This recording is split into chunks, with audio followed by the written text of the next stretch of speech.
Everyone, welcome back to the channel. Have you ever sent money to the wrong person or made an incorrect transaction? Don't worry, if you're using the Capitec app, there are steps you can take to try and reverse the money. In today's video, I'll guide you through the process and give you some tips to handle the situations effectively. First, let's address the big question. Can you reverse a transaction on Capitec app? The answer is that it depends on the situation. Instant EFTs or electronic fund transfers, these transactions are typically irreversible because the funds are sent directly to the recipient's account. Scheduled payments or debits, on the other hand, if the transaction hasn't been processed yet, you might be able to stop it. So if the transaction has already gone through, you'll need to act quickly. And here's what you can do. Here's how you can request a reversal on Capitec app. Log into the Capitec app, open the app on your phone and log in with your credentials. Locate the transaction, go to your account history and find the transaction that you want to reverse. Contact Capitec support. Unfortunately, there isn't any direct reversal option in the app. However, you can use the in-app messaging feature or call Capitec's customer service care line to request a reversal. Be ready to provide transaction details, including the date, amount, and recipient's information. Capitec will investigate and contact the recipient's bank to initiate reversal, but note that this isn't guaranteed. Here are some tips to help you avoid transaction errors in the future.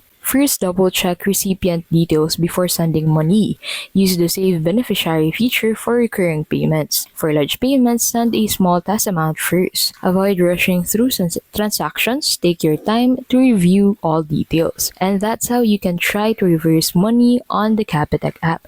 Remember, the sooner you act, the better your chances of recovering the funds. If this video helped you, don't forget to like, share, and subscribe for more banking tips.